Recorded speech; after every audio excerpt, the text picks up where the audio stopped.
Natukso ka o hindi? Natukso po. Natukso. Alam mo, Totoy, 18 ka. Ang bagsak mo pag ginawa mo yan, kulungan. Babago ka o hindi? Babago po. Kanino? Para po sa asawa ko. Oh, Salamat po. magnanakaw ka ba hindi? Hindi po. Ha? Hindi na po. Oh, akin na yan. Buksan mo to. Sa susunod na magnakaw ka, kulungan ang bagsak mo. O hindi mo na kailangang magnakaw dahil may cellphone ka. Brand yan ha. Sana ito cellphone na to maging aral sa iyo. Pag tinitingnan mo, maalala mo itong sitwasyon mo ngayon. Hindi ka na magnanakaw ha. Hindi na po. Sana ito maging aral sa iyo ha.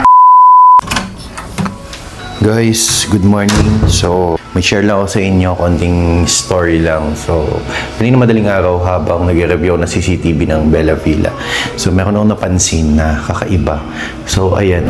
Kung makikita nyo si Kuya, pumunta siya sa CCTV para i-adjust niya yung CCTV kasi baka akala niya CCTV ko hindi naka-wide kaya ginanon niya. So, yan yung una niyang ginawa. Tapos pumunta siya sa kwarto, tinignan niya kung bukas. Ayun. Tapos biglang may dumaan, bigla siya huminto. Tapos nung lumampas yung huminto, bigla siyang pumasok ng mabilis at sinarado niya yung pinto ng mabilis at pumasok na siya.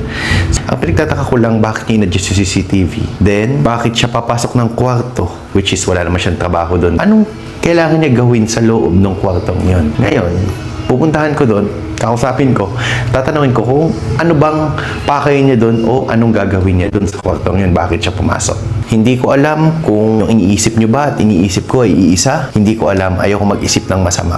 Pero sa nakita ko sa video, para ayusin mo yung CCTV, kasi in-expect niya baka mamaya doon lang nakatutok yun, hindi kita yung paligid, which is naka-wide yun. So kaya niya in-adjust. Then yung pagpasok nga niya, then may dumaan na tricycle, bigla siya umatras, tapos nung makalampas, bigla siyang dali-dali pumasok sa kwarto. Anong gagawin mo sa kwarto? Wala kang trabaho dyan.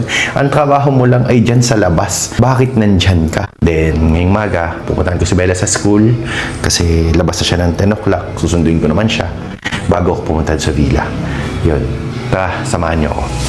Wala tayong videographer ngayon. So, kaya naman ng DIY. Ayan o, di ba nagka-IG naman tayo? Wala tayong 16 minutes para sunduin si Bella. So, punta na po sa kanyang school para sunduin siya. Kailangan kausapin ko yung tao kung bakit siya nandun at kung bakit siya pumasok ng kwarto. Sana lang talaga meron siyang magandang paliwanag na sabihin sa akin. Sunduin ko na po ngayon si Bella. Yes, kuya. Ay, ganun. Sige, good morning. Namukhaan ka eh. Salamat. Sige po, sundo naman po kay Bella. Nakakatuwa naman mga followers natin. So, gusto nyo ba guys na i-vlog ko siya sa loob ng classroom niya? Sige, ito yan.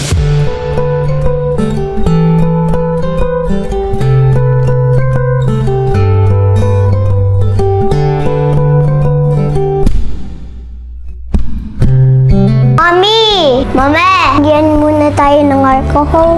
Bakit ka maglalagay ng alcohol? Kasi when you come home and when your hands is dirty, you need alcohol. Oh, ano? Mommy, look. Thank you for watching, followers. Bye. So, ito guys, papunta na tayo sa Bella Villa at kakausapin ko yung tao na pumasok dun sa kwarto kung bakit niya nagawa yun. Kausapin natin siya. So, after 1 hour, bumalik tayo. Madalang niyo ako makita, ano? May nagsabi kasi sa akin na ikaw yata yun. Pumasok ka daw sa kwarto. Totoo ba yun? Hindi mo po pumasok ng kwarto. Hindi ka pumasok sa kwarto? Opo. Sigurado ka? Ha? Opo. Sino ba yung nagsabi sa tauhan mo daw? Hindi ko alam pangalan sa kaya. Pumasok ka daw sa kwarto eh. Hindi po. Kasi, nadungaw po lang dyan isa, si ano? Sino nadungaw dyan palagi? Yung sa tao dito yung mas... Yung lagi nadungaw dyan. Kasi sa totoo lang, Toy, ay di yung nagsabi noon, ay di sinungaling. Oh, hindi na po napasok dyan. Hindi ka napasok dyan. Wala po talaga ako. Pero sa kwarto, hindi ka napasok. Hindi po. Sigurado ka, hindi. Ha? Totoy, tingnan mo to. Pumakito ka dito. Pumakito ka dito. Okay, huwag mo niloloko ha. Opo. Anong ginawa mo dyan sa CCTV niyan? Ba't inisod mo? Sabi po nung nagpana po sa mga sabi, pipiti po, sumeron dyan. Sabi, piti Oh. na. O sige, panoodin mo. Sabi, sarado po yung ano. Kaya Oh. buksan ko daw po. May sisod ko daw. Oh, may dumaan. Oh, nagdalawang isip ka pa, oh. Nagdalawang isip ka, bigla pumasok na mabilisan, bigla mo sinara. O ano ginawa mo dyan? Sinungaling ba ako? Bakit mo nilinis ang CCTV? Tiningnan mo pa, tapos may dumaan, bigla ka umatras, kasi ngayon, bigla ka pumasok na mabilisan pagkatapos lumampas yung dumaan. Pwede ka umamin sa akin? Ano pong kinuha? Ay wala kang ginawa, bakit ginawa mo yun? Sabi po nung isang tao, ano, pwede naman daw pong buksan yun. Diba, sa Paano pwede buksan? Ipapuntahin mo dito yung nagsabi nun. Kami lang naman nagawa dito. Ay, papuntahin mo dito. May dalawa pang ano. Papuntahin mo dito. Kailan ba yan sa akin yung ano? Hapon? Kahapon, sinungaling tong CCTV ko. Ito lang ang tatanungin ko sa iyo ha. Ikay bata pa, may mga makakating ka pa sa buhay. Huwag mo tutuldukan ang kinabukasan mo para sa gantong bagay lang. Kung nagawa mo dito, imposibleng hindi mo gawin sa iba. Pagbibigyan kita. Pero aminin mo lang sa akin, bakit mo ginanya ng CCTV? Tapos nagdalawang isip ka pa kung papasok ka o hindi mula nung may dumaan. Umamin ka lang. Wala naman problema eh. Natukso ka. Hindi po. Nag-CR lang po talaga ako. Ay, ba't mo ginano na CCTV? Tingnan mo, Pagman, CCTV. Inisod kasi akala doon nakatutok. O nung inisod, o tingnan mo, may dadaan doon ha, o may dadaan doon. Ayan o, may dumaan. Bigla siya nagdalawang isip o. Hinintay mo niya na lumampas.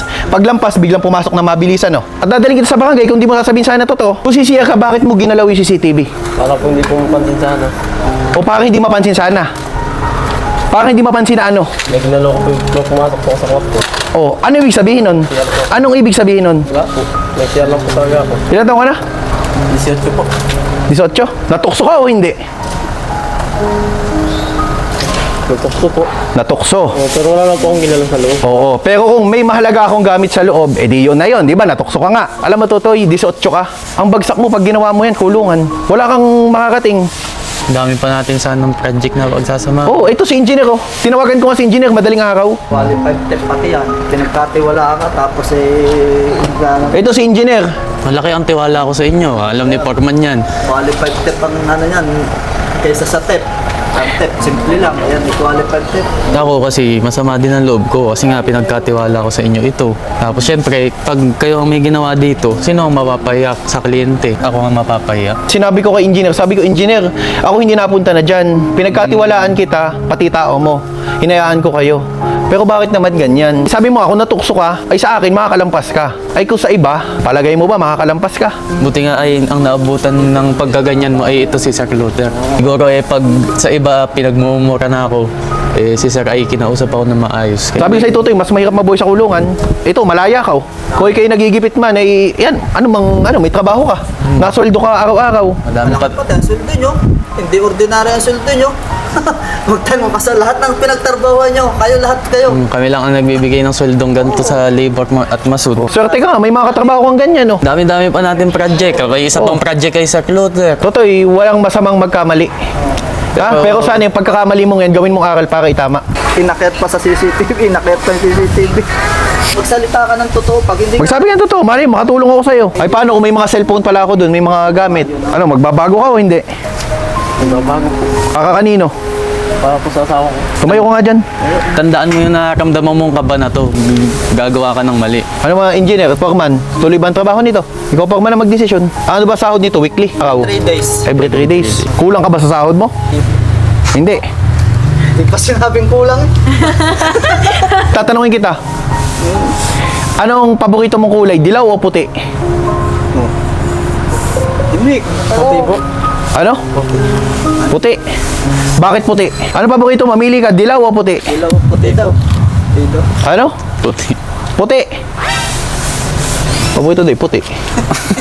Ano? Kaya nga, puti.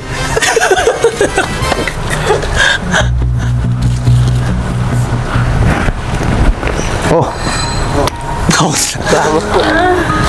Dapat ako nang pumasok sa ano? Magnanakaw ka ba? Hindi. Hindi po. Ha? Hindi na po. Oh, akin na yan. Buksan mo to. Sa susunod na magnakaw ka, kulungan ang bagsak mo. O hindi mo na kailangang magnakaw dahil may cellphone ka. Brand new to. Brand new yan ha. Galaxy A6 5G. Brand new yan. Mas maganda Oh. pa din sa isa. Brand new to. Ayan oh. Brand new yan ha. Magsasabi ka pati, huwag kang magpapasok. Yan, Oh. binigyan kang pagkakataon. Oh, binigyan ka ng pagkakataon. Sana itong cellphone na to maging aral sa iyo. Pag tinitingnan mo, maalala mo itong sitwasyon mo ngayon. Ayan oh. Brand new. Ha? Wala ka ba cellphone? Wala po. Wala. O ngayon, hindi ka na magnanakaw ha. Hindi na po. Sana ito maging aral sa iyo ha. Itong sinyalis na to, para magbago ka. Tandaan mo yung tukso na ramdaman mo sa ano na to. Ito, brand new yan ha.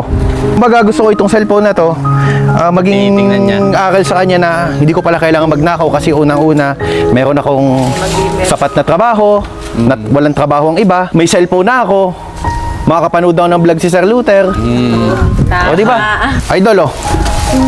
Brand nyo to. Engineer, ikaw nang bahala mag-setup ng cellphone yan ha. Sige sir, kaya niya na yan. Oh, Salamat. Salamat po. huwag mo na ulitin Totoy ha.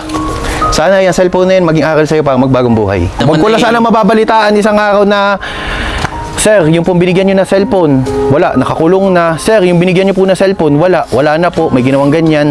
Sayang. Itong paraan na yan, sana magbagong buhay ka. Sayang ang buhay mo. Sayang buhay mo, 18. Maniwala ako. Bata ka pa. Ano idol, una na ako ha.